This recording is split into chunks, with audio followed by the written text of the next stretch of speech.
Hi everyone and welcome back to my channel. My name is Patience. In today's video, we'll be making this beautiful polka dot double layered 2 maxi skirt with an elastic waistband. Before we get started, kindly click the subscribe button. If you have done that, let's get into it.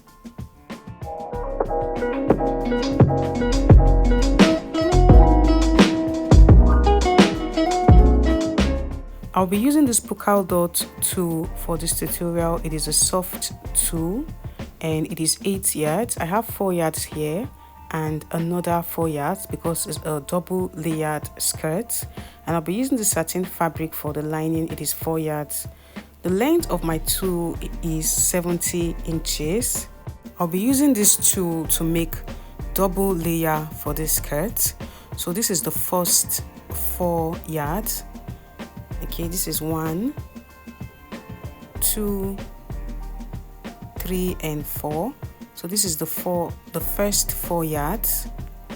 I'll be using these 4 yards to cut out the front and the back piece. So I'll fold it into 2 this way. That way we have 2 yards for the front and 2 yards for the back piece. Okay, so after folding into 2, I'll fold it on bias as you can see me do.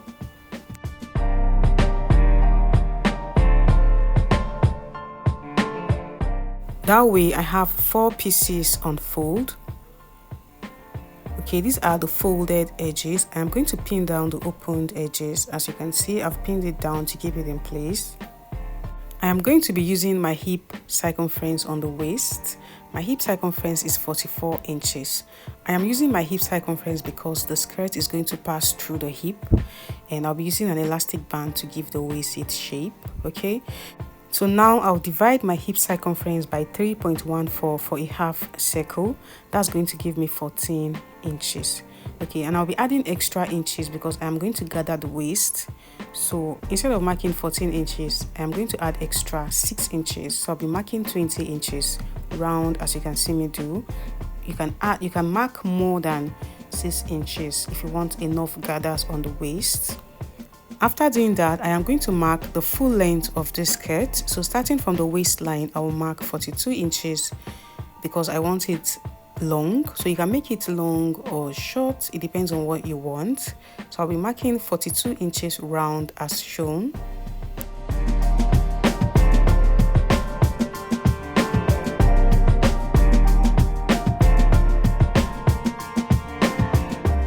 After marking the 42 inches round, I'll cut it out.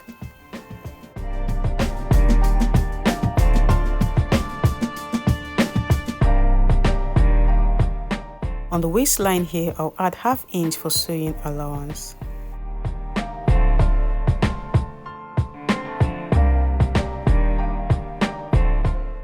After cutting, this is what it looks like. So we have the front and the back piece. Okay, as you can see, the waist is very big. I'll be making gathers on the waistline and I'll ensure it is my hip circumference.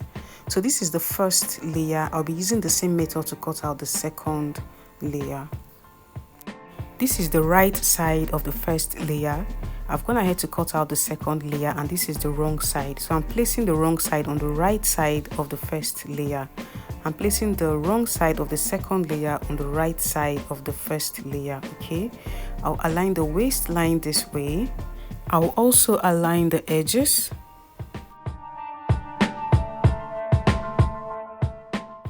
I'll do the same thing on the other side and I'll place them together as shown. I'll align the edges and I'll be sewing by ½ inch from the waistline down to the hem. I've done that. I've joined the side seam. As you can see, I have 2 layers for both the front and the back pieces. Now I'll go ahead and make gathers round and I'll ensure it is my hip circumference. Using the satin fabric as the lining, I have 2 yards here for the front piece. I'll also fold it on bias as you can see and pin down the edges to keep it in place. And I'll also mark the 20 inches I marked on the tool. So I'll mark the 20 inches round. After doing that, I'll mark the length of the lining. From the waistline here, I'll mark the length of the lining is going to be a bit shorter than the tool. I have 38 inches here, so I'll mark 38 inches round.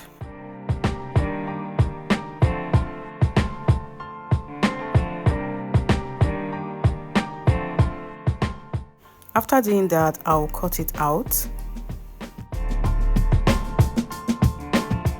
I'll add ½ inch on the waistline for sewing allowance. This is what we have.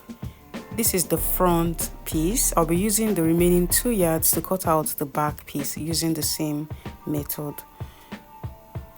I've done that. I've cut out the back piece. I am going to place the right sides together this way as shown and align the edges. I'll be joining the edges by 1 inch.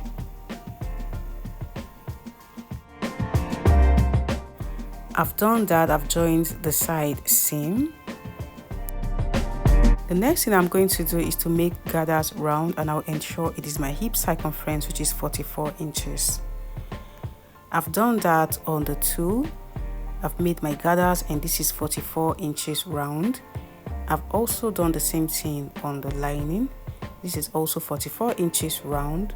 So now I'll be joining the lining and the fabric. I'll tuck it in this way, placing the right side of the lining on the wrong side of the tool.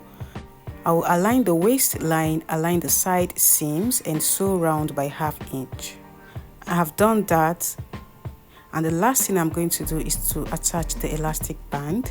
So you can go ahead and serge round. After serging round, then you can place the elastic band this way as you can see me do. So you first join the edges of the elastic band, then place the right side of the elastic band on the right side of the fabric this way. So I'll just pin it down and show you guys how to do it if you just want to attach the elastic band without the casing. So you can go ahead and make a top stitch round.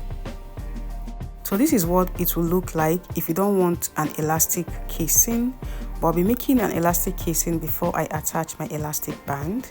I've gone ahead to cut it out, and this is 2 inches on fold. The width is my hip circumference plus 1 inch for sewing allowance. I've gone ahead to cut it out also on the tool, as you can see. So I am going to tuck it in this way as shown. I'll be joining the lining and the fabric by 1/4 inch on the edges to keep it in place.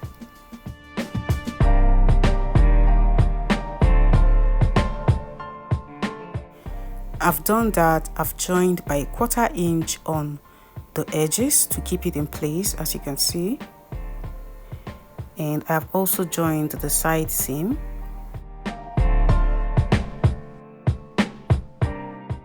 I've also cut out the elastic band and I've joined the edges. So after joining, I stitched on the edges to keep it in place, or you can just join with a zigzag stitch. So the width is my waist circumference minus 5 inches. If you want it tight, you can take out more than 5 inches. I'll place the elastic band on the casing this way as shown. So my elastic casing is 2 inches on fold and the elastic band is 1.5 inches. So I'll be using the ½ inch for sewing allowance. So what I'm going to do is I'll be sewing by ½ inch, and I'll make sure that I don't sew on top of the elastic band. I've done that. As you can see, the elastic band is free on the casing. So the next thing I'm going to do is to attach the elastic band on the waist. I'll place the right side this way, aligning the side seam, and I'll pin it down. I'll mark the other side seam on the tool. I'll also mark the other side seam on the elastic band, and I'll align it this way and pin it down. And sew round by ½ inch. So I'll stretch the elastic band to fit in, and I'll make sure I am not sewing on top of the elastic band. I've done that, and this is how beautiful it came out. I'll make sure to serge around the waist, and I'll also hem the lining. So guys, this is how beautiful it came out. We have come to the end of this tutorial. If this was helpful, kindly give this video a thumbs up, click on the subscribe button, turn on the notification bell. Thank you guys for watching. Bye.